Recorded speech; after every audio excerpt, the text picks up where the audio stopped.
Good evening, and welcome everybody to a very different webinar. There are thousands of webinars going on at the moment, and hundreds of medical webinars also going on. I just checked. In most of the webinars, you will find that people are discussing how to treat diseases and what drugs to give and in how much dose to give and all that. But this is going to be very different. Here we are going to find out how to take you off medicines, not to give medicines. So that way it is going to be different. Before I start, there is some disclosures I would like to make. So what what is making me address you today? Now, not only the fact, what I have noticed is that I am no wonder. As an anesthesiologist, I practice cutting edge medicine, the latest in the art of making surgery safe for the patient. But at the end of the day, what I realized is that I am just, uh, it's like a traffic policeman. I just, or rather, I do just a job of a assembly line, like Charlie Chaplin used to do in modern times, and I'm just take care of the patient when while the patient is in operating room, and make sure that he does well and goes back. But what am I really doing about the diseases that he's suffering from? Nothing. So that realization has been dawning upon me, and of course it was. But a lot of doctors have this realization, but when it really hits you personally, that is when you kind of sit up and think. And this is what happened. And let me share my experience with you. I will take you back to say 2009, when I had put on a lot of weight. And being a doctor, I thought I knew what I was doing was right for my health. I was eating healthy, so-called what I used to know then, in moderation, eating everything in moderation. And I was exercising. I was a member of the best gym in the city, and I was doing everything what the doctors tell you to do to to keep healthy. But despite of that, I was becoming unhealthy day by day. I was putting on weight. I was becoming sluggish by the end of the day, and it increased so much till 2011. There is another photograph. I'm so scared I didn't share it today. That I nearly reached 95 or 100 kgs of weight, and it was becoming very difficult until one day I had palpitations, heartbeat going up during walk, and I could not walk that day. So then my cardiologist saw me, and he found out that my pressure is sky high, and he put me on some medications and sent me home. Then later on, investigations showed that I had high blood pressure and borderline, what is known as pre-diabetes. And what I didn't tell you is I used to suffer from bronchial asthma also, used to. And I was having joint pains and acidity, and GERD it is called, gastroesophageal reflux disease, and all these small problems were there. So when I spent after the diagnosis, and I was referred to a diabetologist as usual, like anybody will be when they are when such things happen. So before going through all this kind of treatment, I kind of thought, and it made me think that if after doing what doctors tell you to do, this is happening to me, and I could see that it is happening to many people around me, then there is something wrong in the understanding of the whole thing. So that made me dig deep into the science of the metabolic disorders and why it happens. And I decided to take my health into my own hands instead of going the way.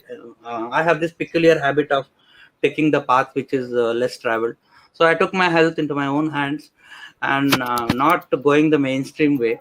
So, and that made a lot of difference within a year, or within a year, I think 8-9 months. And you can see the photograph on the right, which and I will tell you on the next slide what all benefits I got from the from doing what I did, and not by taking any medications. I lost weight from 98 kg to 68 kgs, and I'm still maintaining that, nearly 30 kgs of weight loss. And mind you, this not by increasing my exercise. I used to have bronchial asthma, I said, and that kind of disappeared. My pre-diabetes got normalized. I was detected severely hypertensive, and now I'm almost off drugs.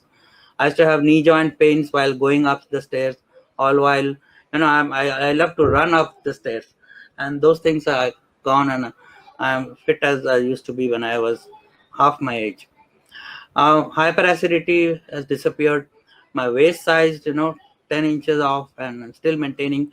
And the best thing is, my energy levels are much more than before. I can work for, even now, I can work for, 20 hours a day and not feel tired at all. And absolutely no midday fatigue.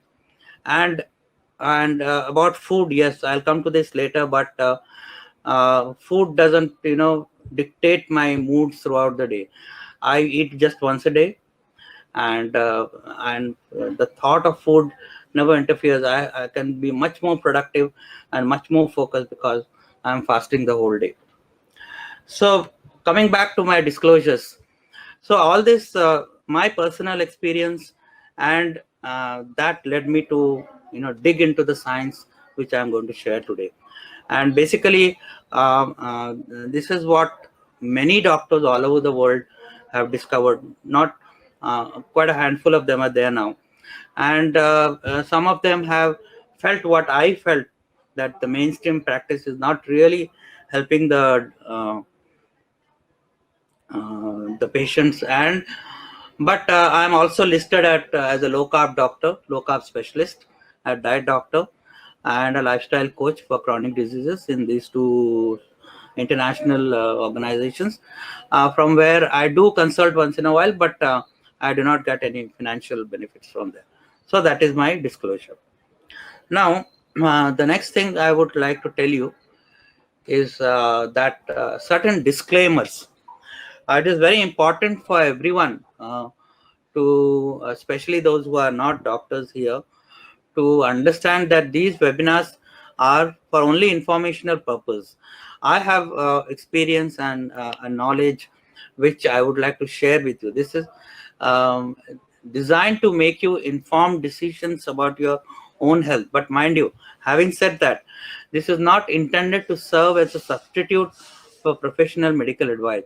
What I'm going to tell you today is not a prescription. It is not a medical advice. You must know this information, take this information, and work with your doctor. And to make any changes in your lifestyle, especially if you want to make any changes, and especially if you are on medications, like, please do not take these decisions on your own. Now, there is a peculiar problem you're going to land up with, to find a doctor who will listen to all this. That is why I think this forum is fantastic, because this is a forum of healthcare professionals, and there are a lot of doctors over here. If today I manage to, convince any of the doctors today that has been a change, total change in the paradigm of understanding of metabolic diseases, then I think a single doctor convinced means it reaches thousands of patients. So that is one of the reasons which I would like to share the information which I have got. And not that it is something new. Over the last couple of years, I have helped dozens of my doctor colleagues and other friends. Some of them might be logged in today, to not only to help lose weight, but to also completely reverse type 2 diabetes. And it's amazing when it works. So so that is what my aim is. So please don't do this on your own. Find a doctor and work with him, and if you I'm always there to help you. Okay, so the point is, as a species, we are sick. That is what has happened worldwide. We are struggling with diseases which was once very rare, and in most cases we are losing the fight. Each year, roughly 10 million people die from cancer. If you are familiar with the figure lakhs, then 10 lakhs make 1 million. So that means 10 million means 100 lakhs. People die from cancer, and 20 million people die from heart disease around the world. Almost half a billion of us, that is 50 million, have diabetes. Another 50 million people globally have Alzheimer's, is getting more and more common in our country also. So this is, in fact, let me tell you that we have human beings, Homo sapiens as a species, have never been so sick before. If you look at the evolution, it is very, very important, to have a complete look at the human evolution, which answers a lot of questions. So you see, the human Homo sapien of today is the changes. What has happened to his body has happened only in the last 30 to 60 years. And this just cannot be genetic. Something has gone wrong in our environment. And over the last year, body has actually evolved. Our bodies have evolved over millions of years. And here, the discovery of agriculture is just like yesterday in this entire scale of evolution. And it is after, some historians will tell you that agriculture was human beings' biggest mistake. So maybe that I will discuss that some other day. But look at what has happened in the last 50 years. Manipulation of food, globalization of foods, industrial agriculture, all these things have given rise to the kind of sickness that we have today, of all the metabolic diseases. Okay. So if you look at our country, look at the data which is there in the government. It is a fact that lifestyle diseases are the biggest killers in our country. If I ask you the question, which is the biggest killer in the country today, it is not the infectious diseases anymore. We have come out of that, and today it is the lifestyle diseases. Now, not only that, we are facing a looming health crisis. Let us start with the bottom. There are 30 million obese people in India, according to a study in Lancet. And the number of hypertensive is huge, 118 to 214 million expected by 2025. There are 30 million diabetics in India, more on that later. And every day, 900 people under the age of 30 die of cardiac diseases, which is, spine-chilling statistics. So, in addition to that, there is something known as a over-fat pandemic. Now, if you see a fat person, if you see a person who is obese, you can at least say that, yes, this person is obese, and you can address that. Now, a peculiar problem in our country is somebody who is thin but obese. There is a term for it. In addition to this over-fat term, it's known as thin outside, fat inside. It is known as TOFI. So a TOFI is a person who has excess amount of fat in the body, which is not healthy. So that is the definition of overfat. So here is the definition for you. It is an excess body fat that can impair your health.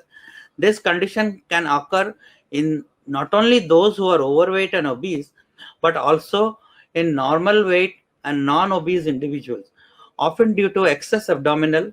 So where is the fat in these people? The fat in these people is in, maybe they have a small pot belly, or not even a pot belly. The fat is hidden in the liver, in the viscera. Viscera means the abdominal organ, maybe around the heart, around the abdominal organs. So there's a lot of fat. Now this kind of fat is very, very dangerous. This is fat which you cannot see. This is fat with a kind of fatty cells which is directly responsible for causing other metabolic problems like diabetes and other problems. I'll tell you more about that. So this is the concept of overfat, which needs to be understood. It is very important, because if you take overfat into consideration, both people who are fat and people who are not fat but having unhealthy fat inside them, then the number becomes huge. Worldwide, 76 is a old estimate. The newer estimate is up to 90% of the population is over fat. And for the first time in the history of our evolution, we have obese people who exceed those who are normal or underweight. So that, not only that, due to all this metabolic condition, it has also been estimated for the first time in the history of evolution, the age or the age expectancy of this generation, coming generation, will be lesser than the previous generation, which is really, really shocking. So how to measure this overfat? It's very simple. If you know your height in inches, and if you divide that by your waist size, you will get a ratio, or it's the other way around, sorry. You divide your waist. Suppose I have a waist of 32, and my height is I'm 5'6", so 66 inches. So it should be less than 0.5. Mine is 0.4 something. So if it is more than 0.5, 0.5 or more, then you have some amount of fat accumulated in the belly, which is going to be over fat, or that kind of fat is going to be harmful. Okay, so these are the statistics from Dr. Philip Maffetone. He has done a lot of data collection and research in the global obesity, and these are data from India. Now here, if you look at the worldwide developed countries, there if you see 70% of the people, you can make out that they are obese. This is the whole percentage of overfat, and 20% is normal weight overfat, those thin people. Whereas in our country, in India, it is 40% are, half of them are fat. You can make out that they are fat, and the other half you can't make out. Now, this is very, very, important to realize. So, if you look at the children, this is another shocker. Look at the children. What is happening to them? Thanks to the modern day environment, uh, not only the adults are 80% overfat, half of them, 41% of the children, and this is all over data, not only the urban data, are becoming overfat. So something is going very, very wrong. Okay, so what is going wrong? This is just one of the reasons. What has changed in the last 30 years, 40 years, is not only the annual sugar sweetened beverage this is showing, but the food itself has changed.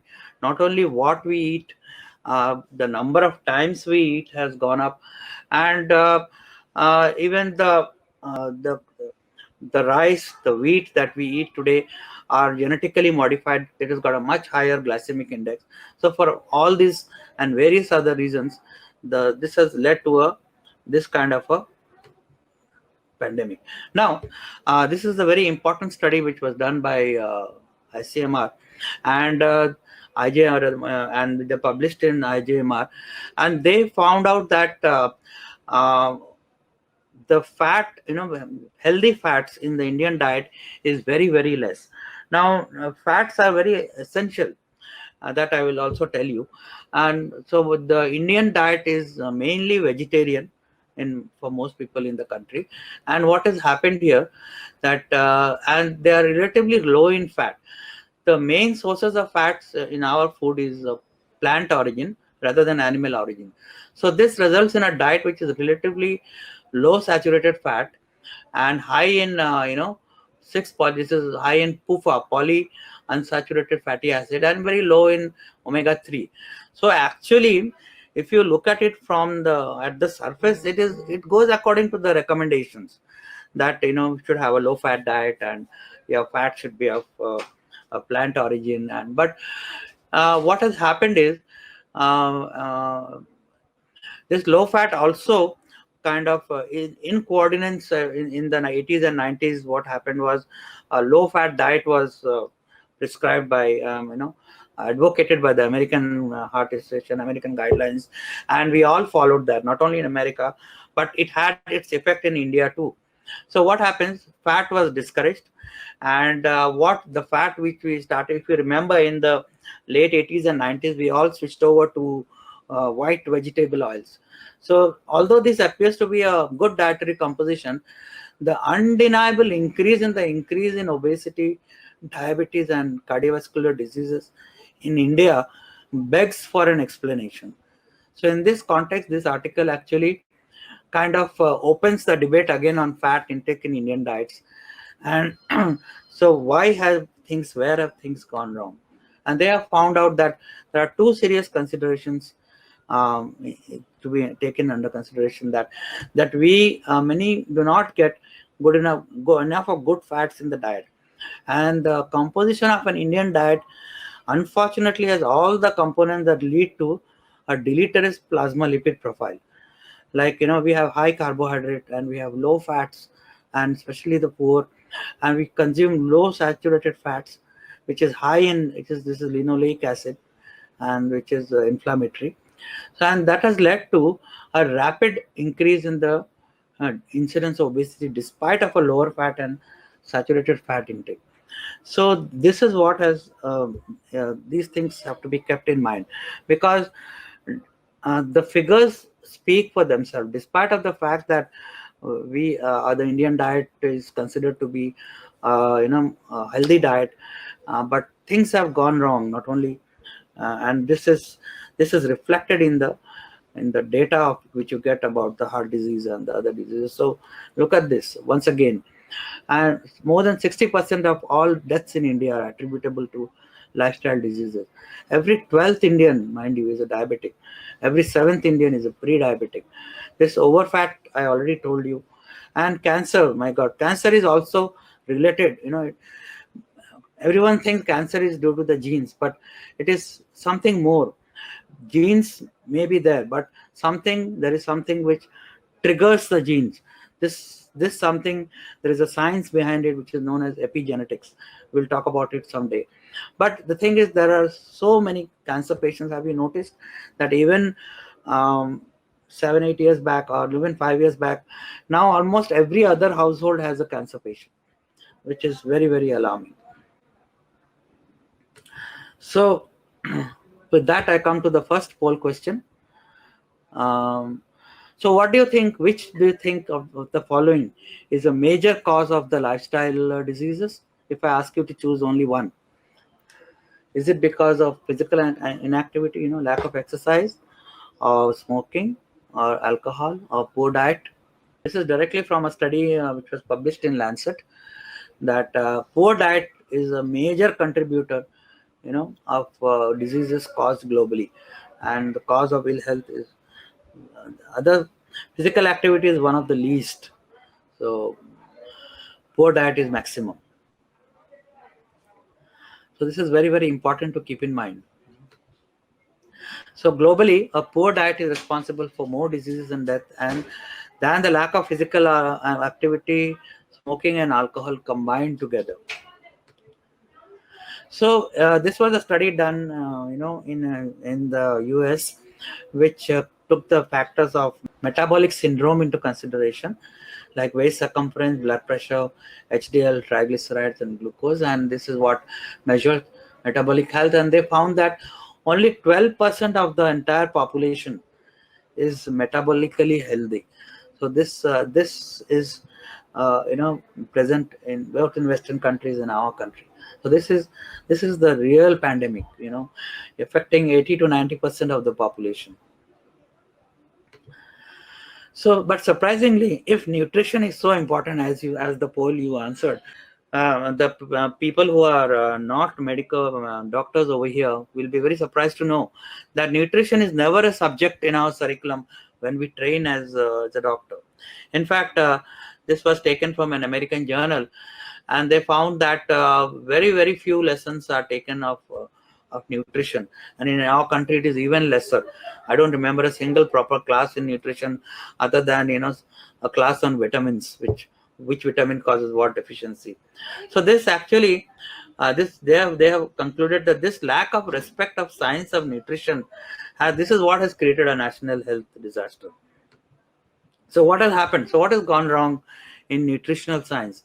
Now actually, if you dive deep into the science of nutrition and look at evolution right from 3 million years, not from just 30 years or 1,000 years, you will realize food is something which is very, very specific to any particular species.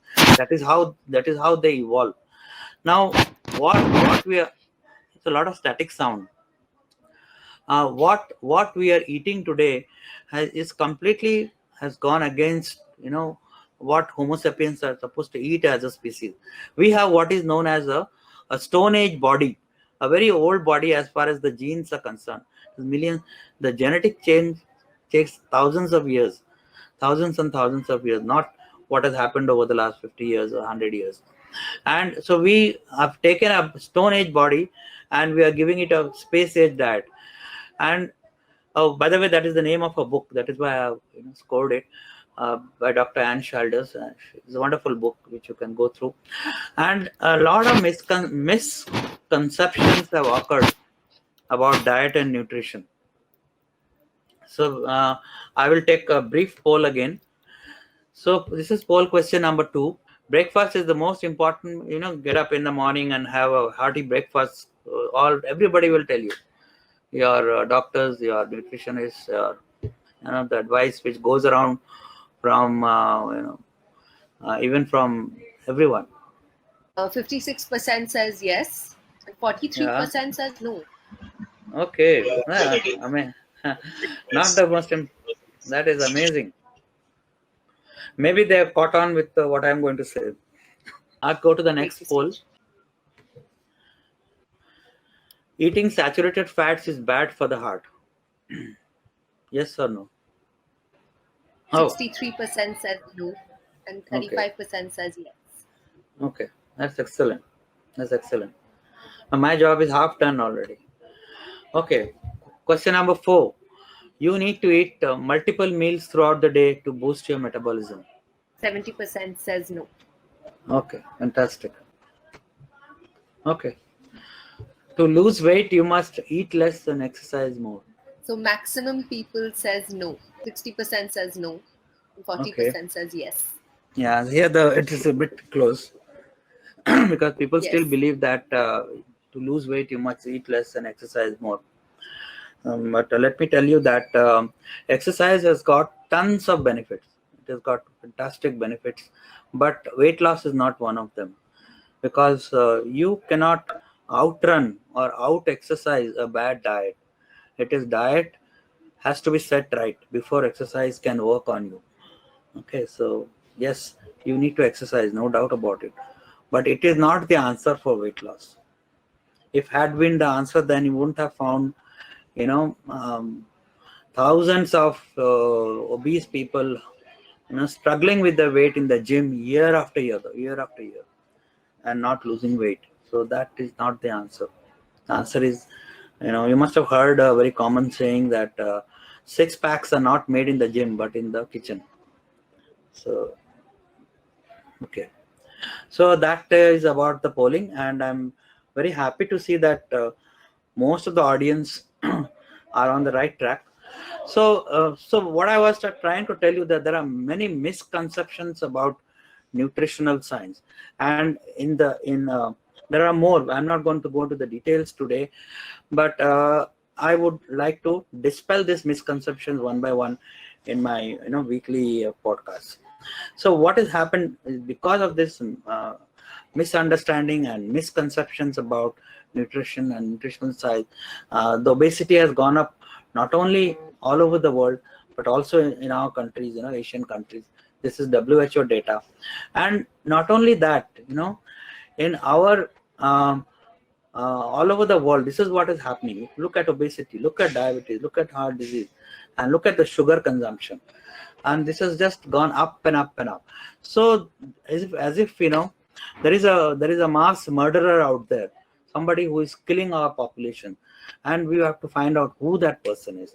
So let us try to find out who is this, what is happening, what is the real, and if you do a root cause analysis, why is our body becoming obese despite of healthy advice from the doctors. So as I told you, conventional advice is a pill for every ill. That is what the doctors. I don't blame the doctors. See, we are trained as pill pushers. We are trained to quickly diagnose a condition and give a medicine for it. So what is, the reason? There is a reason behind it, that actually in the 1940s and 50s and 60s, as we evolved, as the medical science evolved, we have come from an era of germs, and uh, antibiotics used to work like miracles. So what has happened is, by default, medical science has tried to apply the medicines to treat diseases which are due to nutrition. So that is why it has not worked. So that has to be very clear in white. So that is why it is not working.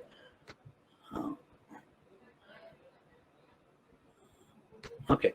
So, but what if I told you that it is possible to be healthy and to be active and to be free of these lifestyle diseases? And actually, you must know one thing, that your body is, through the process of evolution, has been designed to be healthy. You are equipped with powerful healing mechanisms. That is all our bodies are, and that will actually self-correct most of the health problems if you're provided with conditions which it requires. All you need to do is to get out of the way. Most of the time, we are only standing in the way of good health. So, what can you do today to live like that? And more important, what is the supporting data so that you can be as healthy as you should be? So let us get one thing very, very clear, that medicine is not healthcare. When you start, give a medicine, that is sick care. You person is already sick. The idea is to prevent the person from getting a metabolic disorder, or to keep you metabolically healthy. So food is healthcare. So let us get that straight.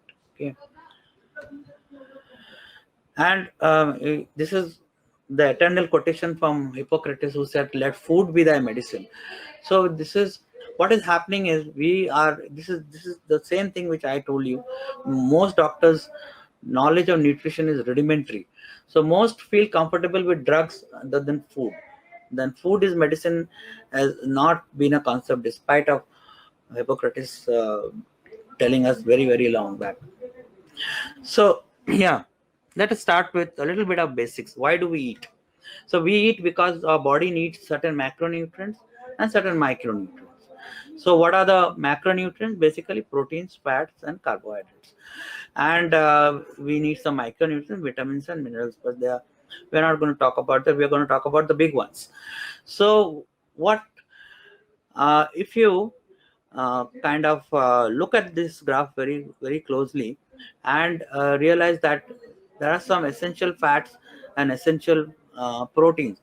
Um, for those who are doctors here, if you go back to your biochemistry textbooks, you will recall that there are essential fatty acids in our body.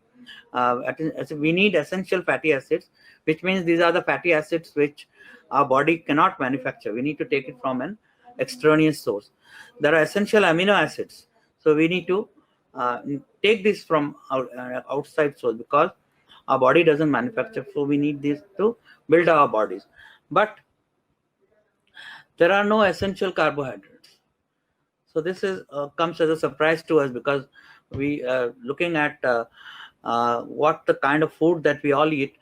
The lower limit of dietary carbohydrate compatible with life is apparently zero. This is I've taken this from Dr. Zoe Harkumbe, who is a PhD in nutritional science. You can look her up. But this actually comes from another source, which I'm going to tell you. This is the Institute of Medicine, which is the father of all, who approves all the guidelines in the United States. And these are the dietary reference intakes of carbohydrate, fiber, and they are telling you what are the dietary reference index for all these nutrients over here. And the father of all organizations has the mother of all surprises, I would say. And they have mentioned very clearly that the lower limit of dietary carbohydrate compatible with life is apparently zero, provided adequate amounts of protein and fat are consumed. So they said that there are traditional populations who have ingested high fat and high protein diet containing only a minimum amount of carbohydrate for extended period of time, and they seem to have done quite well. So basically what is going on over here is that a macronutrient which is a non-essential, we are eating most of the time. So here what happens, look at what the effect of these macronutrients on our blood sugar. This is the blood sugar curve over here. Look what happens. The fasting blood sugar, and if you eat a carbohydrate, it goes up like that, and if you eat a protein, it goes up somewhere in between. And if you eat a fat, if you eat fats, then it hardly has effect on the blood sugar. But more on this graph, I would point out a hidden person over here. This hidden person is the culprit or the murderer we are looking for. Here is the guy called insulin. Now insulin, what happens, along with blood sugar, insulin also goes up. And carbohydrates, you can see, has the maximum effect on the insulin. And the fasting blood sugar, the protein has somewhat a middle kind of an effect, intermediate effect, and fat has the minimum effect. So what happens is, this is a curve which is once again from the Lancet journal. So what happens, suppose you are a normal person, you're not a diabetic, you eating especially eating refined carbohydrates, it kind of traps you into a remorseless cycle of glucose dependence and hunger. See what happens. If you eat the carbohydrates, which actually all breaks down into glucose, there is a glucose spike. Suppose you have very healthy life, like a cornflakes and banana, a breakfast along with some sugar in the morning. So what happens is, there is a glucose spike and insulin is secreted. Now insulin is, mind you, a lot of properties. I'll tell you, it is a hormone which is shoots up and then it goes down again, and this crash, the blood sugar goes down again, and this triggers hunger. So you are hungry again at 10:30 if you had breakfast at 7:30, and you feel like eating again. So it's a kind of craving you get.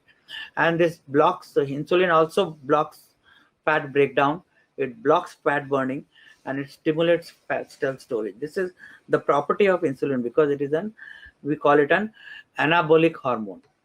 So what happens, insulin has got many properties. So wherever, unlike other hormones, insulin affects each and every cell in the body. When your insulin is not, when insulin is in its normal levels, it does a lot of benefit to the body. It is a very vital hormone. So you can see all these things, but the problem is not over here. The problem is when you eat multiple meals throughout the day. This is what happens. You have breakfast, your insulin level goes up. You have another snack in the morning, and then you have lunch, you have snack in the afternoon, and then you have supper, and then you have another snack. So this is what even most people, if they hand out diet charts, they will tell you 3 meals and 3 snacks. This is what happens.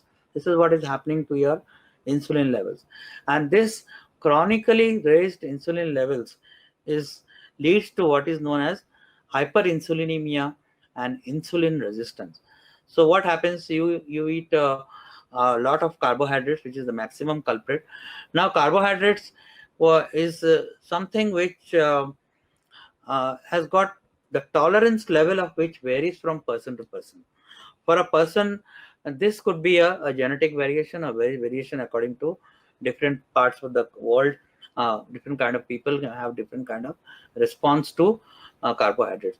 Some people may tolerate carbohydrates better, some may not. So each individual has a carbohydrate tolerance limit. Mind you, this is a non-essential nutrient, so the body really doesn't need it, but we keep on eating it right from right after birth, I would say, and keep on eating it throughout our life. So what happens is the insulin levels chronically remain high.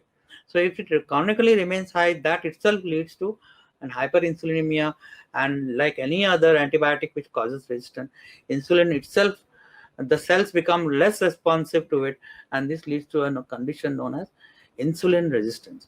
Now this is once again from that overfat article. So there is insulin resistance which once again leads to excess body fat, because insulin is a storage hormone and also causes chronic inflammation. So this leads to dyslipidemia, hypertension, that means high blood pressure, and elevated fasting glucose, which leads to type 2 diabetes and other cardiovascular diseases, all kind of metabolic diseases, which we are looking at, staring at today.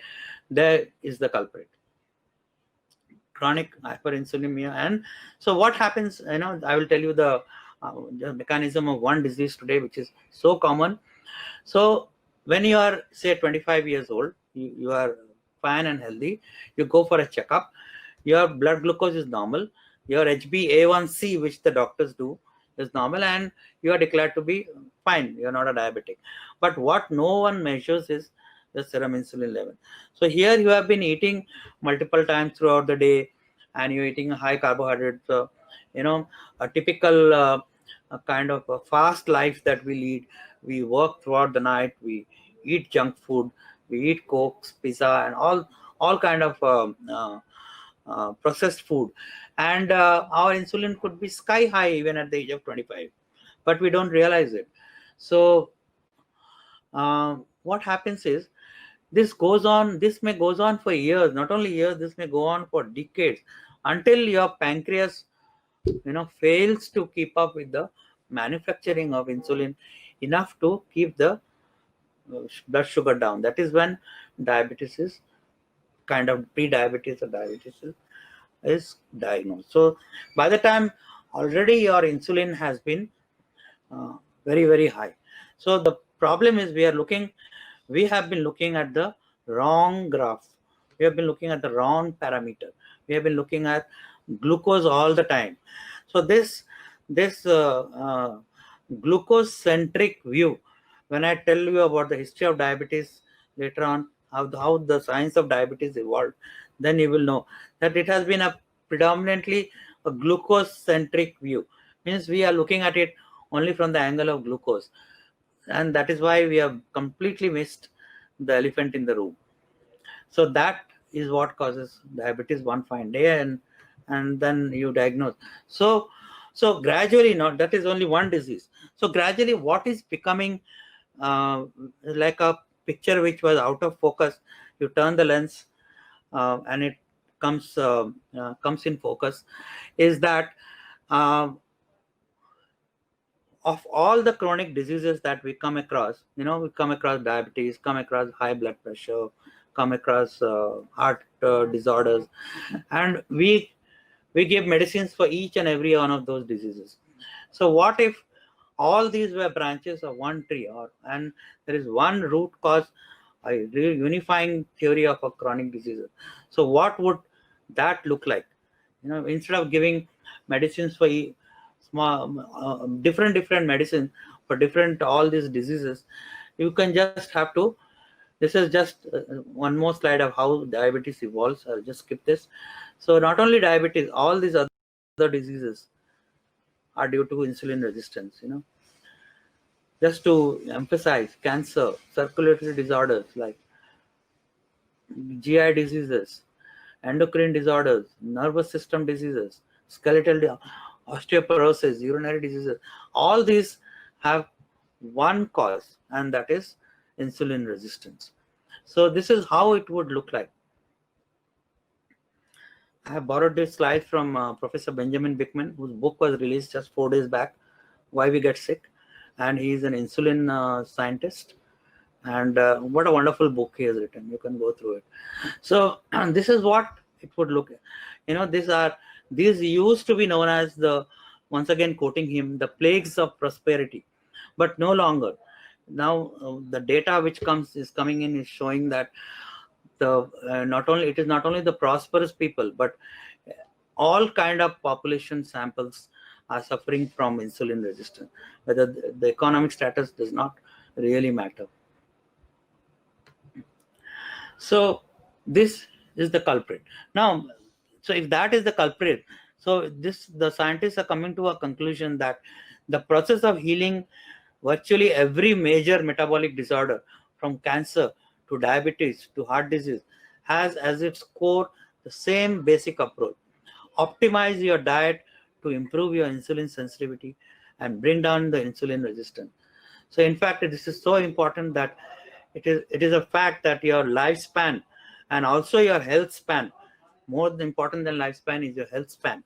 So that is regulated by how much insulin resistance you are or you are not. So what happens in insulin? Why, if this is the chap who is behaving like this, what happens? So there is, your body cells become less responsive to this hormone. So every cell or every tissue in the body responds to insulin, which I already told you. So it is a key anabolic hormone. The problem is when the raised levels are chronic and it becomes toxic. So are you insulin resistant? You can find out by trying to answer these questions. So do you constantly crave sugar and starchy food? I'm not taking a poll, but do you have fat around the belly? Have you been frustrated by failed attempts to lose weight and with a low fat diet? Do you have high blood sugar or high blood pressure? Do you have high triglycerides? Do you have fatty liver? Do you have dark patches of colored skin? Sometimes you have in the neck patches, in the folds of the limbs. You have some blackish skin. It becomes. Do you have gout? Do you have a family member with insulin resistance or type 2 diabetes? Or do you have a family member who have had gestational diabetes or diabetes during pregnancy, that is, or something which has become another alarming common disease in young ladies is polycystic ovarian syndrome or polycystic ovarian disease. So this, any of these questions, if you have answered yes, more than one, that means you have some amount of insulin resistance in your body. So that needs to be addressed. So you may think you are having a very healthy life, but if you have any of these, even if you are not detected yet, you do suffer from that elephant in the room, that is hyperinsulinemia. So why is it that insulin resistance is so often undiagnosed? So that is what the history is, such that insulin is always, whenever you think of insulin, you think of diabetes. That's all. So historically, as it has developed, due to the causal role, that means because it has been blamed as a cause for type 2 diabetes, insulin resistance has been dumped into the diabetes mellitus family of diseases. So once again, this is the glucose centric view. And historically also, even today, blood glucose is much easier to measure, whereas hormone insulin is a very difficult. It's an assay, and it initially required radioactivity substances handling. Now also it is not very easy to do. It is much more expensive, and doctors have just gone out of the habit. No one looks at insulin, everyone looks at the blood sugar. So, and what happens is, once again, insulin may be high, but sugar may not be high. So that is why the sugar is normal, HbA1c is normal, everybody is happy. So this goes undiagnosed. So yeah, so I've told you what the culprit is, what it does to you, and why it is the cause of all these metabolic diseases. Now, what is going on today? How does this insulin resistance and these associated comorbidities affect your health in this pandemic, or in the coronavirus pandemic? Now, you must have read this in the newspapers, and doctors, you must have realized also that the one of the main comorbidities is obesity, which is linked to the severe disease. That means the cytokine storm, which the doctors are talking about, is severe in people who are obese. Now, you may be just 21 years old, and if there is some fat or over fat in your body, that means, mind you, your body is already on fire. Obesity is nothing but an inflamed body. And when the cytokine storm hits due to coronavirus in these patients, it hits you very, very hard. So that is the reason. It is, if you look at it from the insulin resistance point of view, if you are metabolically unwell, the disease is going to, the virus, the complications of the virus, like the dreaded cytokine storm. So this is a well-known fact that obesity and the metabolic syndrome reduces your immunity. And there is something known as a marker, insulin resistance marker, TYG index, that is your triglyceride and glucose. If you these two, if you take and divide one by the other, so that will give you an idea of how much insulin resistance you are. So that insulin resistance is what makes you more vulnerable to the coronavirus. So if you ask me, the real pandemic is that of deranged metabolic health. So if your metabolic health is deranged, the virus is, will just ride on it. So this is from Dr. Asim Malhotra. He's a cardiologist in the United Kingdom, and he has shown that once again obesity is the real killer behind COVID. And he has also said that Indians are also very much particularly vulnerable because of this huge prevalence of metabolic disorder, especially type 2 diabetes. And he has also shown in a recent article that this insulin resistance can be very quickly reversed, even if you just avoid the processed food, go according low carbohydrate diet, and eat healthily, and that your insulin resistance can come down in as little as 21 days. And we have been under the lockdown or staying at home for more than 4 months, for 3 or 4 months now. Now quite a few problems have occurred due to that. What has happened is this British Medical Journal article has stood up and have blamed the food industry because they have been advertising to for you to eat junk food, to eat more during the pandemic when you are under lockdown conditions. Not that they are to blame; they are there to advertise, but the British Medical Journal has said that the food industries of the world must immediately stop promoting, and government must force reformulation of unhealthy food and drinks, which has gone up during the pandemic, especially targeting those who are, the amount of sugar and salt which is added to the foods. So experts who will say that if you want to survive, this coronavirus, you have to eat in a healthy manner.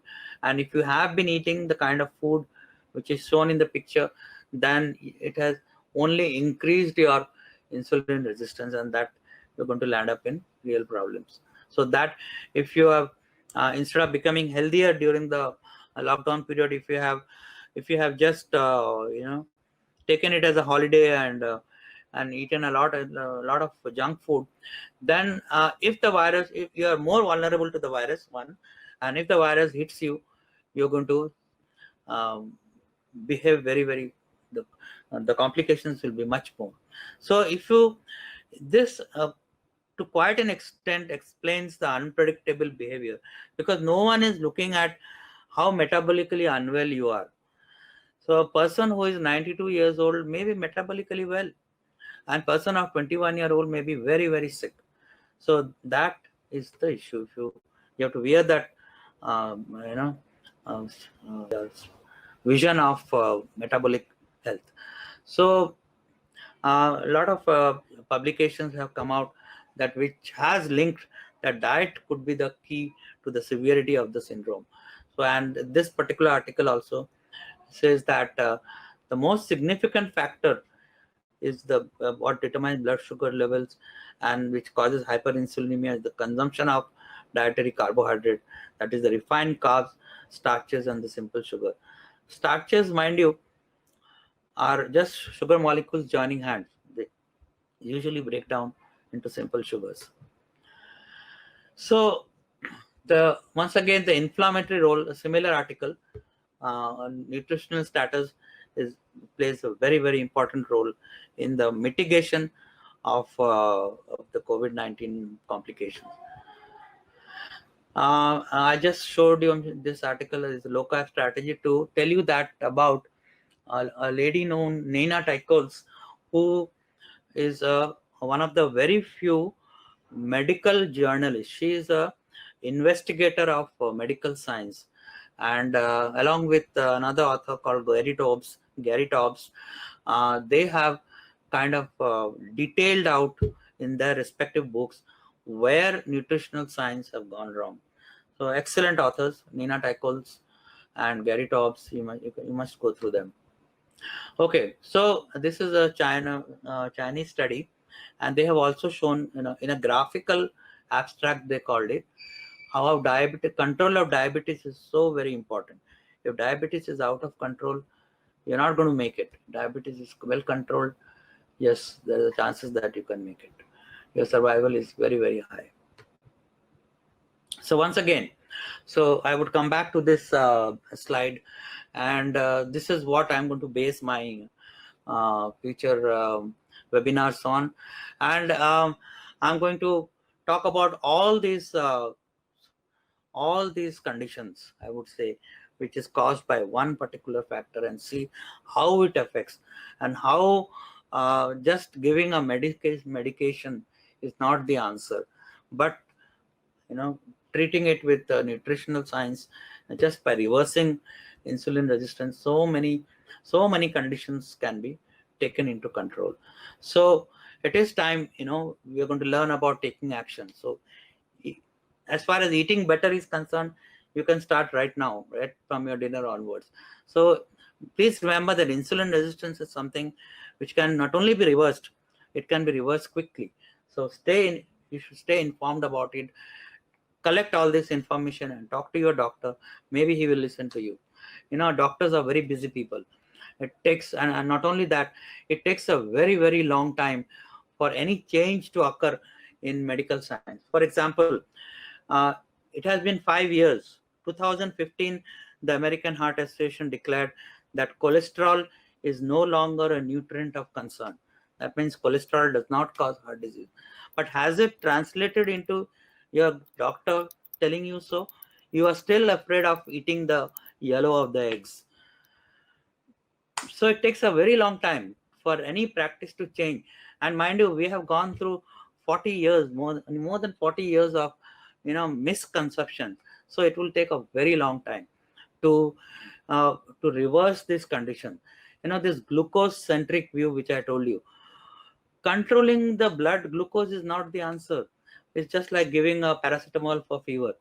If your sugar goes away from the blood, where does it go? It goes to your end organs. That causes damages over there. So that is not the answer. Addressing the insulin resistance is the answer. So that is about one disease. So I will be addressing all this about insulin resistance. So in the process, all this misconception will hopefully go away, and that will give. That is my aim, to make you aware of what your metabolic health should be, and that will make your body in prime health condition. So that is the aim, to keep you healthy so that you don't fall sick, because nobody can afford it. Nobody can. Let me tell you, you all must have experienced, nobody can afford to be sick of all these diseases. Nobody can afford to have diabetes, hypertension, heart disease, cancer. My my friend Ravi, Dr. Ravi, was here just some time back. He told me that good health is like a jewel. you know it's such a precious jewel that you realize it when you fall sick and you look at a healthy person. So learn to respect that jewel. Your metabolic health is the most precious jewel that you have. Thank you, Ravi, for that quote. So these are the list of upcoming topics we are going to discuss on. Obesity and overfat, which I've already started the discussion today. So I'll take it up next time. Diabetes, very, very important. Maybe more than one session we'll have. Hypertension, heart disease, polycystic ovarian disease syndrome, Alzheimer, insulin resistance affects the brain also. Cancer. This is a very sensitive topic. And so that is so important. And the evidence is coming out very, very fast, the role of insulin resistance in cancer. There's a huge science behind your gut. It is said to be a second brain in the body, or what is going on in the gut. You've heard of the term called gut feeling. So, and after that, I'm going to, this two things in green is what the interventions is all about. There is a science known as therapeutic carbohydrate reduction. So this is how you can use the dietary measures to tackle metabolic diseases. And intermittent fasting, this is also going to take, is so important. I would say that the most powerful tool in controlling your metabolic health, and many more topics which are going to come up in this particular entire arena of nutritional science, I will bring to you and discuss with you. Not that I claim to know everything, I'm also learning, but I would share my learning with you and take your suggestions too. So that's it. I'm not going to bore you anymore. I've talked for an hour or so. So I would like to see what questions or comments you have, and once again, I would like to thank you for being here, and I would my many thanks to SCP Forum for inviting me over here and giving me this so professional platform to conduct this webinars. It is because of them that you're able to hear me and see me so nicely. Uh, you know, uh, uh, so that is my thanks goes out to them, and thanks to each Thank and you. every one of you, each and every one of you for being with me and giving me a patient hearing. And I hope that you find this information useful. And if you have any um, whether it is a doubt or a question, I'm, to the best of my knowledge, I'm ready to help you. And yes, Thank you so you can much, Dr. uh, Das. can can connect with me on my social media and email. And yes, so over to you. Dr. Das, can you hear me? Yes, I can. Yes. Dr. Thank you so much for such a Yeah. wonderful and informative session. We do have a few questions, so we Yeah. can run through it one by one. Yeah. Okay. This is for the audience. There is a speak option on the right side bottom. If you all want to ask your questions further or speak, you can just click on that and we'll take your questions. So I'll start with the first question, Dr. Okay. Das. Yeah. Vijita has a question here. How much time that Huh. we should exercise, which is going Huh. to be sustainable for weight loss? What I told you just some time back, exercise has a lot of benefits, but weight loss is not one of them. Exercising will not give you the benefit of weight loss unless you get your diet right. Okay, exercise will not give you the benefit. You cannot lose weight by exercising. You have to eat right. If your insulin is constantly high, exercising will make it even worse. You will feel tired, you will feel hungry, you will overeat, and all the benefit of of exercising, which should have occurred, which you should have got, will go away. So that please remember that you can lose weight. When I lost weight, I was not doing any organized exercise. It was just a dietary intervention. And if I do exercise, uh, that will add on to it. But you cannot, I will use that green tea joke once again. If Johnny exercised for 3 months and he lost 3 months, that's it. So you cannot lose weight by exercise alone. So please follow the dietary. If you are nutritionally well, if you are metabolically well, then only exercise will help you. So there is no time frame. Yes. Next question. Thank you so much. We will go on to the next one. Palash. Yeah. Here we have a question from Miss Snigdha. Okay. Uh, she's asking. She's from the fitness and nutrition industry and has been following healthy lifestyle for the past 15 years. Okay. However, wanted to confirm with you if eating just a meal a day is mandatory to maintain. If yes, how, and if no, would like to know options. Eating that if you are metabolically healthy, you can eat more than one meal or two meals a day. It is not a problem. The problem is eating multiple meals throughout the day, which keeps your insulin levels high. Now, it's a very long question. It depends on your metabolic health. Once again, if you are healthy, you can eat 1 or 2 meals, even 3 meals a day, doesn't matter. The problem is for people who are not healthy, and as I told you, most of us are not. And for people like me who tend to put on weight like anything, so if I eat 3 or 4 meals a day, I am going to put on weight. So for me, maybe 1 meal a day is a good idea. Eating now, that is fasting is a science which I would like to discuss in detail, because there is a lot of evidence behind it also. You cannot just do it overnight. So what I have done, what I am doing today, has taken me years to achieve. So the answer to your question is, if you are healthy metabolically, then there is no need for very severe restriction like 1 meal a day. You can have a eating window, and you can have a fasting window. So that, or you can fast for 2 days a week and not fast for another 3 days, another 4 days a week. So that way you can vary and find out trial and error which suits you best, and go by parameter like weight gain, your other waist height ratio, which I told you. If these things are fine, you can continue eating. Just avoid the processed and the junk food. I can see Dr. Palash asking me the question about fruits. What is the evidence available that fruits are beneficial for our health? Very little, because once again it is an essential nutrient. But I will tell you the evidence that is against it. Fruits are meant to be seasonal. Now, in an evolutionary scale, when we were evolving as sapiens, thousands and thousands of years back, fruit was a very seasonal thing. It would fall from the tree, once in a while, and you would have it.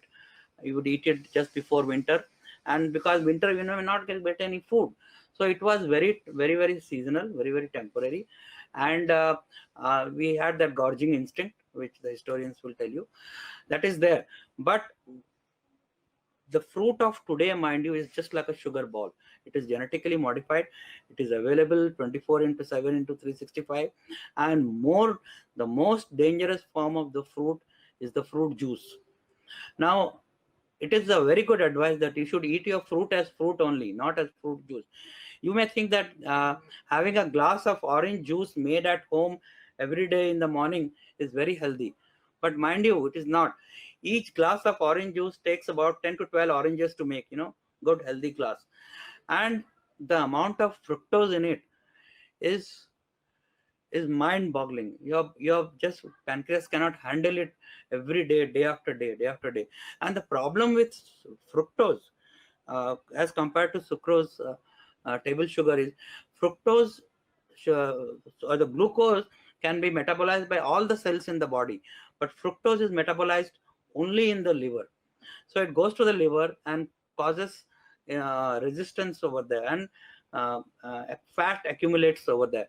So basically, these fruit juices, especially the canned ones, are deadly. They contain a lot of sugar.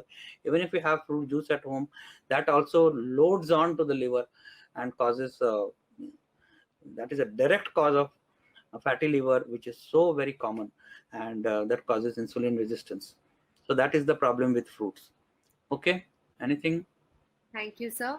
I'll go on to the next question. Yeah. Kairun Gafoor, she has asked, I have a new patient with fibromyalgia, has it for 23 years. She's not overweight, more Okay. psychosomatic. Any Yes. advice? There are a lot of papers on fibromyalgia and the low carbohydrate diets. So I would advise you to get a detailed list, a chart of what she is eating. Maybe you could intervene there. She has fibromyalgia, but otherwise, just find out what she is eating, and maybe we can discuss this once you have a diet chart. What exactly she eats, how many times a day she eats, and yes, a low carb approach has been known, or a ketogenic diet, what it is called. Doctors, please do not be scared of the word ketogenic. It is a very normal state of affairs. So doctors usually associate ketogenic with diabetic ketoacidosis. These are two completely different things. Now, this kind of dietary intervention has been shown to uh, benefit fibromyalgia patient. I will give you more specific advice later on, but let me know what she's eating exactly. Okay. Thank you so much, Dr. Das. Uh, Uh, we can take the next question. This yeah. is from Mr. Sanjeev. He is asking, I am Mm. 53, male, and little Okay. obese. Want Okay. to know about my diet. Recently, I have developed knee joint pain and lower back pain. Um, See, one of the things which I tell everybody, I've those who I help, and I think you need help, is that there are no fixed diet charts. That is why I've spent so much of time in explaining about the nutrients, about the macronutrients, and what is essential, what does good for you. So you must understand the science and behave and eat accordingly, because see, I cannot give you a diet chart. You must, before putting every morsel of food in your mouth, you ask yourself whether what it is going to do to my insulin levels, what it is going to do to my sugar levels. So that way you will only know what to eat and what not to eat. So because most people do not understand the science, and a person may believe that he says, I'm not eating carbs. What are you eating? I'm eating vegetables. My dear fellow, vegetables are carbs. They are good carbs, no doubt. It causes less danger than having a packet of chips. But ultimately, they are sugar molecules which have joined hands, and they're going to break down. It will break down slower. That is the healthy part. But it does not eliminate the fact that they are carbohydrates, and they can. It will depend once again on your carbohydrate tolerance. So if you are eating above your carbohydrate tolerance, you are going to have problems. So you are going to gain. You have gained weight recently. That means that you have become. There is a certain amount of insulin resistance and hyperinsulinemia going on with you.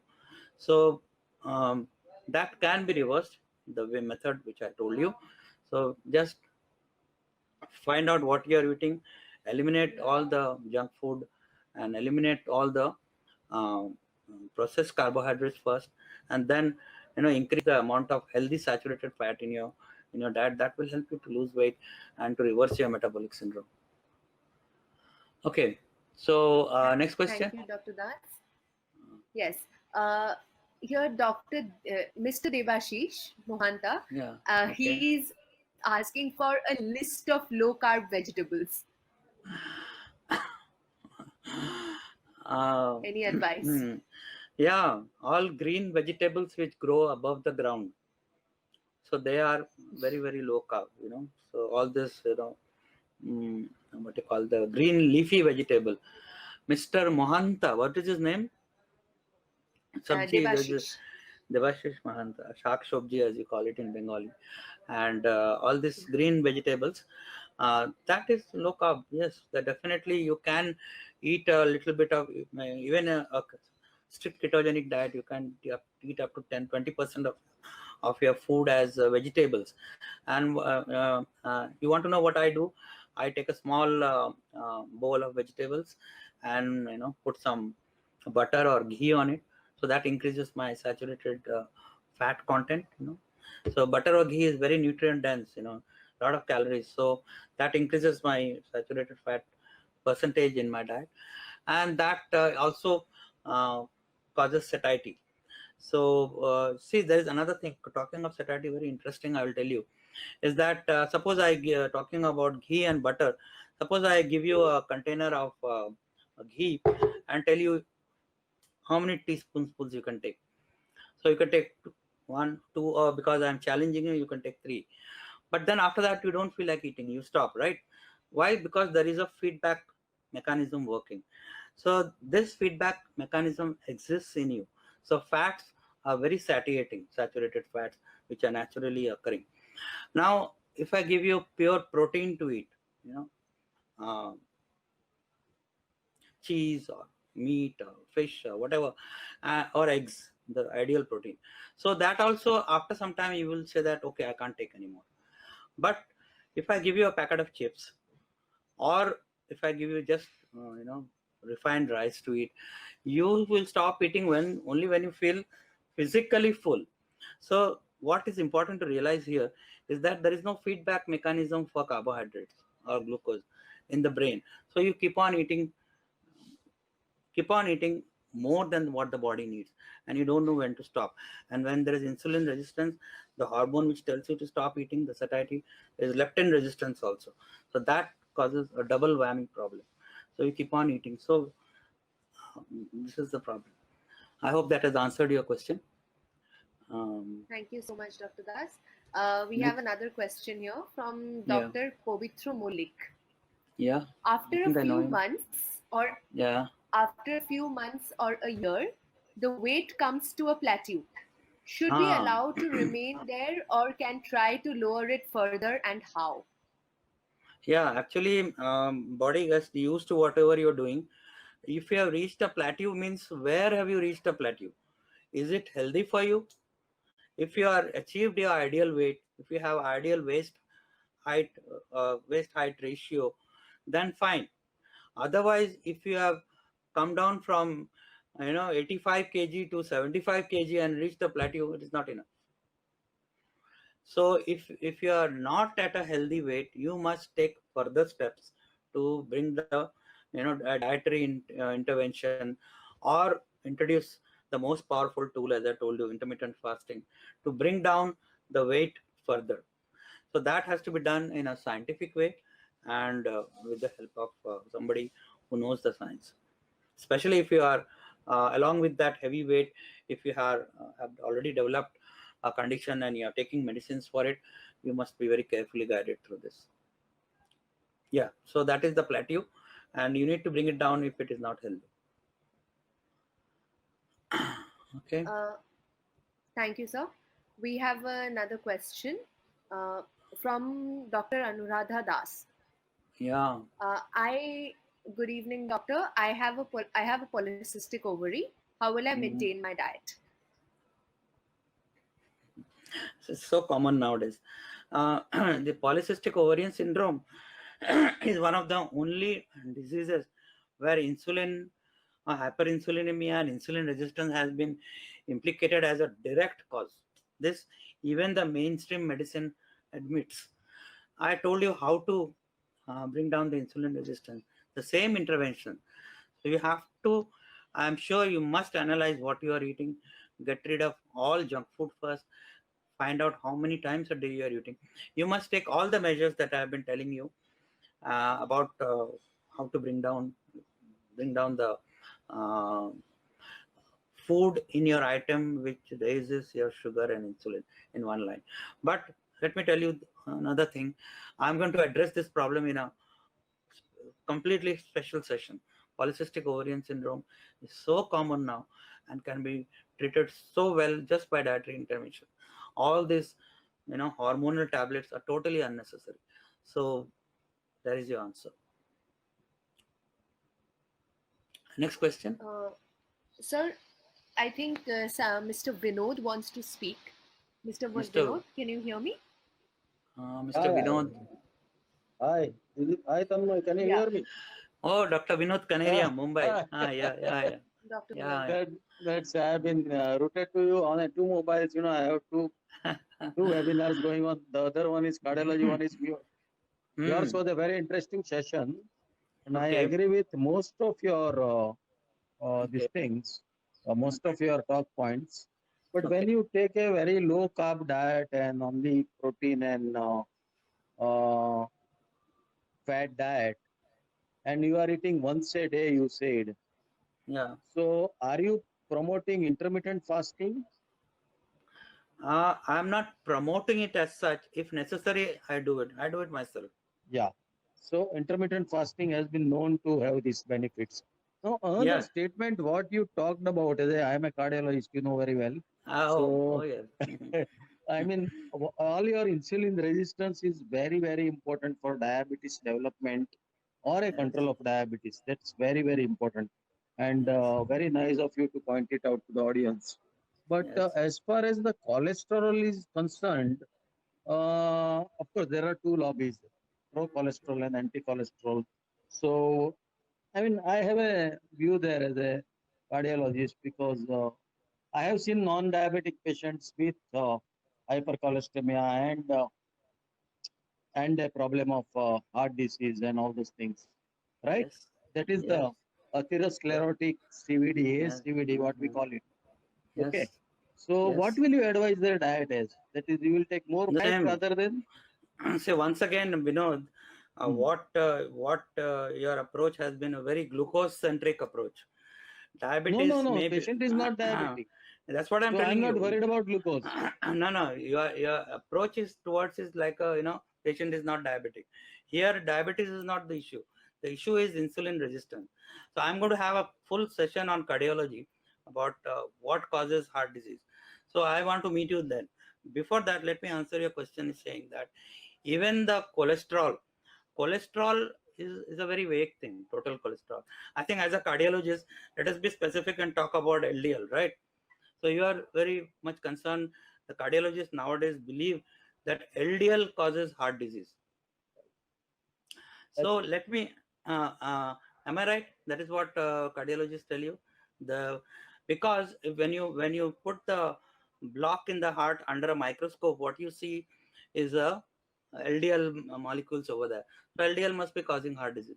It's just like saying, I'm sitting here and suddenly I get news that in my city 10 buildings are on fire, and when I go and inspect and find orange colored people in every building, and when I come back and I conclude that these orange colored people I found in every building which was on fire, and I blame the that LDL or the cholesterol I found over there.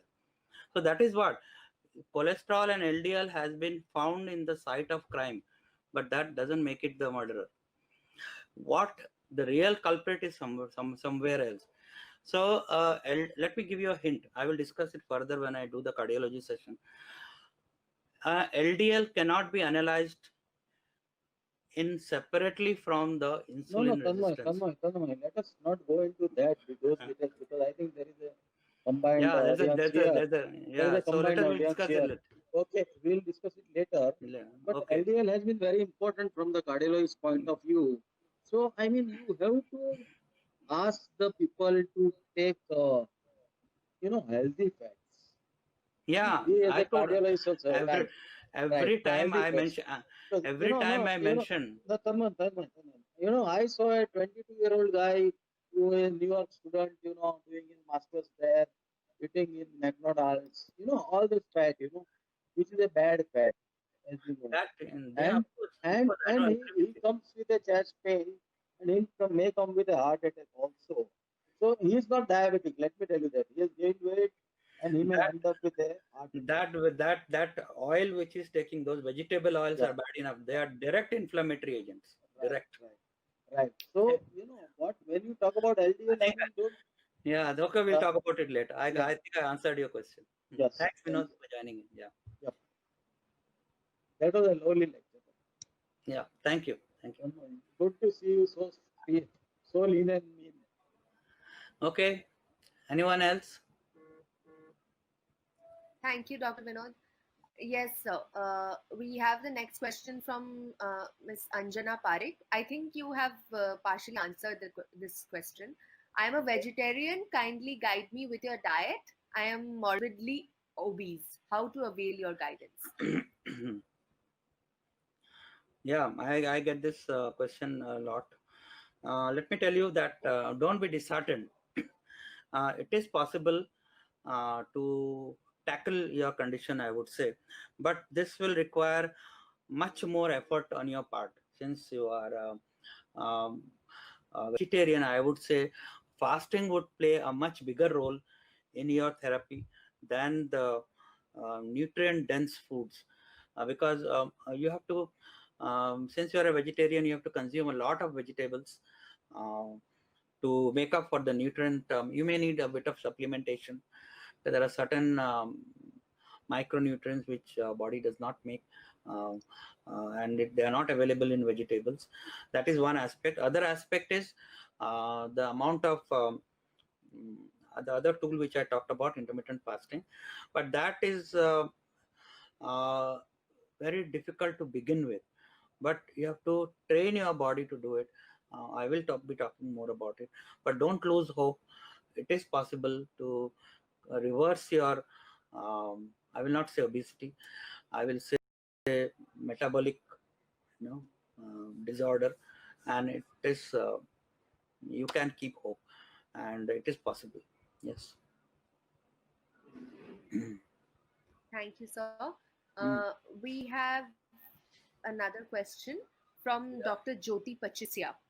She is Okay. asking, what type of diet suggested during cholelithiasis and cholecystitis?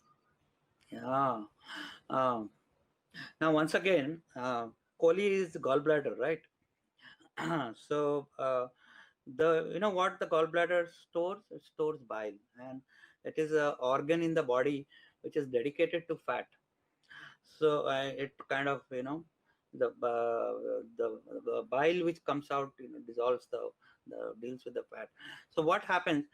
There are very interesting papers I will show you later on.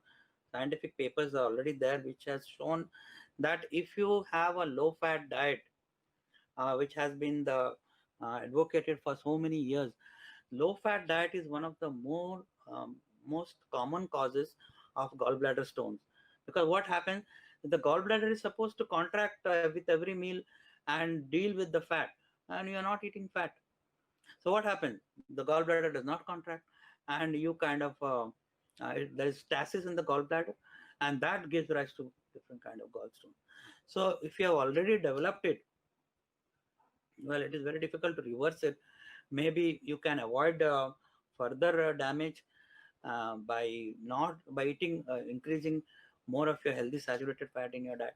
So the gallbladder will contract, but please consult your doctor, because this might lead to complications.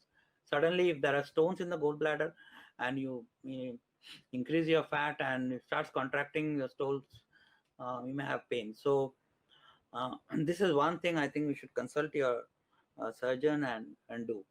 But I can, what I told you is what is increasingly becoming, along with all these lifestyle diseases, you must have realized that, all of you must have realized that the all of a sudden there has been a epidemic of gallbladder stones. It is almost half the population is turning up in one of the five most common operations that we do. Number one is cholecystectomy or laparoscopic cholecystectomy. So this is the cause, and that is becoming increasingly more evident. Next.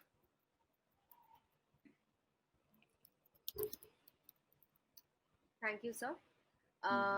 We have the next question from Mr. Sagnik, Mr. Sagnik Sarkar. He Okay. is asking, Yeah. a sudden increase in animal fat intake takes a toll on the heart. Is it a question? Does a sudden Yeah. Yes, No, it does. does a No. sudden increase in fat intake take a toll on the heart? Sudden. No. Nothing. Animal fat, or saturated fat in animals, they are have no effect on the heart. You need not be afraid of it.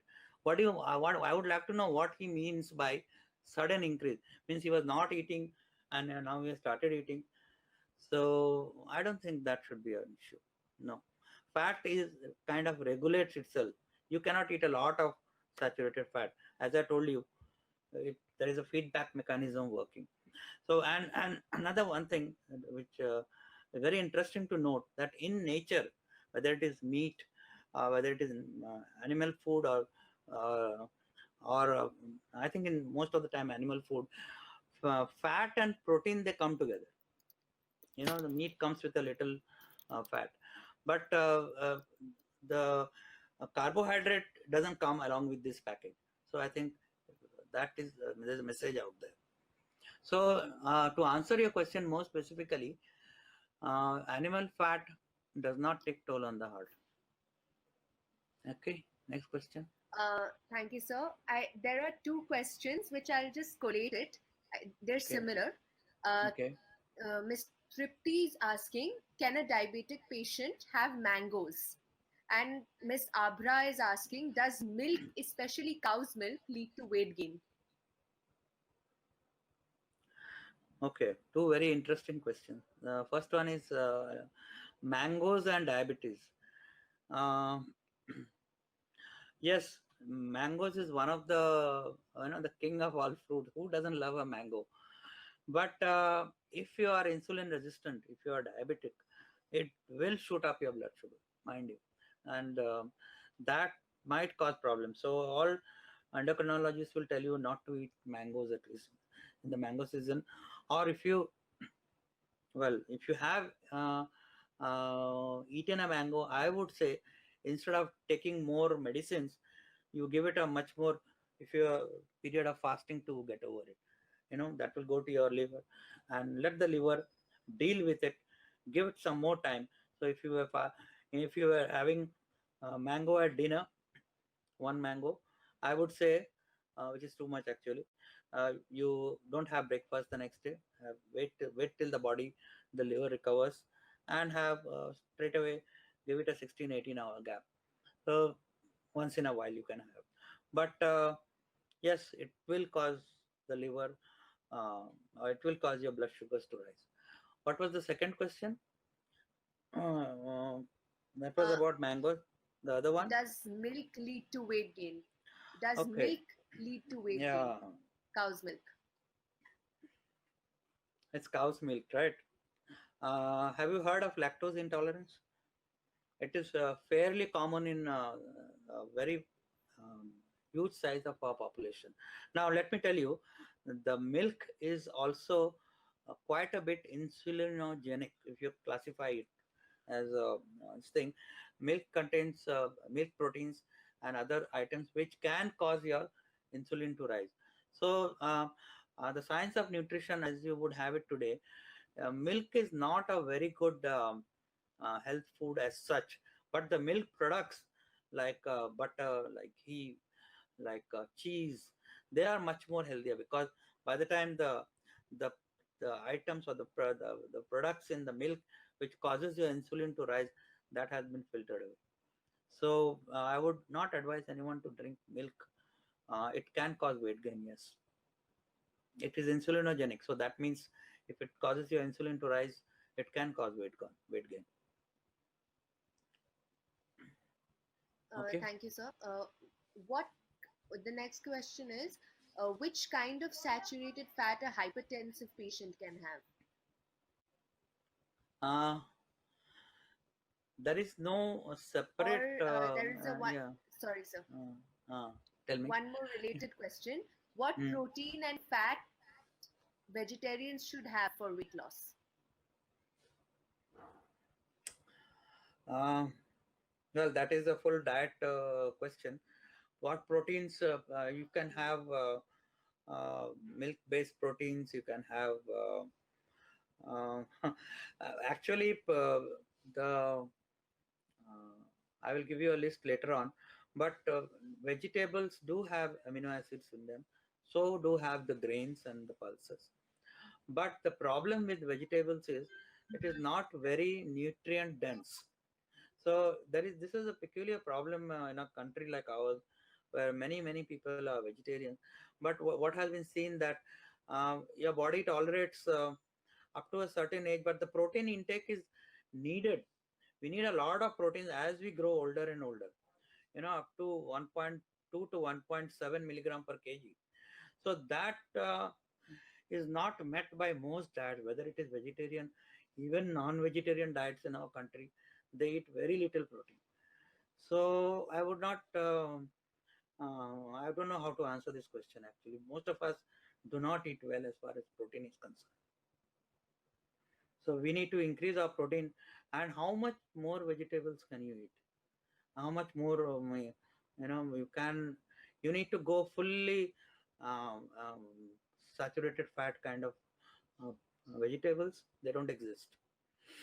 Meat, yes, possible, but that is a very drastic way. But maybe I'll talk about it. It's quite controversial now. Uh, so eat whatever vegetable proteins are there today, you can have more of them, and you can make it maximum, or let us say the most of the percentage of your diet. So you can have um, a lot of paneer, a lot of pulses, but pulses are once again grains, so they break down into sugar. That is the problem. Okay, maybe I'll have a Sir, better I answer think for you this is next one of time. the Yeah, last. yeah, Thank you, sir. This is a little long. Sir, do you yeah, want me to read it out? yeah. Miss Mala Talukdar has asked, I am 56 plus. Recently, Okay. every 6 to 7 periodically, I feel heat develops from total body during last 1 month, and she feels uneasy 6 to 7 minutes, and for 6 to 7 minutes, and gets What normalized after resting under the AC. she's talking about hot, when sweating and heat develop is a very vague term. So I would advise you to make your maybe at a later session make it very clear, and maybe also talk to your doctor about it, because this could be something going on in the body. Maybe blood sugars going up and down, or adrenal pressure, something other than endocrine problem could be. So I would advise you to talk to your doctor. Okay. Thank you, sir. I think we Okay. can. The last question Yeah, from Dr. Jyoti yeah, here. People avoid yeah, soya bean because of thyroid issues. Is it true? yeah. Soybean. Okay. Because of soybean, I don't know what kind of effect it has on. I'm not aware. I'm not aware, but uh, I will maybe answer this question at a later date, because I don't eat soybean myself. Uh, so, what component of soybean has issue on the thyroid? Can you name? I have, frankly, I don't know. So I will answer this question at a later date. But yes, I will keep this in mind. Um, but be very Sir, careful I of think we soybean. have the last question. Soybean oils. They are very, very inflammatory. That much I can tell you. We have the last question from Mr. Arnab Datta Chaudhary. He's Yeah. asking, Okay. Annoying. shouldn't we be more concerned about it's on top. Yeah. Shouldn't Yeah. we be more concerned about reversing IR, burning visceral fat, rather than being concerned about weight loss? Yeah. But the problem is that the visceral fat is not visible. That is why people are not very concerned about it. So if once the whole idea behind this webinar is to make people aware that visceral fat is the more dangerous fat. First of all, that it exists, and secondly, that it is the more dangerous kind of fat, and that is a directly reflects your insulin resistance. So yes, the answer is yes. We must be more concerned about addressing insulin resistance, but more important than is to make be aware of that. Thanks, Arnav, for joining in. Okay, so Thank you so much, sir. I think uh, we have taken a lot of questions, mostly all, today. yeah, yeah, Uh, okay. Thank you so much, everybody, for joining us, Mm, and we thank yeah, Dr. Das from my here side, for joining us my and side, starting yeah, this very interesting session one of yeah. health podcasts. And we look forward Thank to you. the further sessions every Saturday with you. So. Yeah.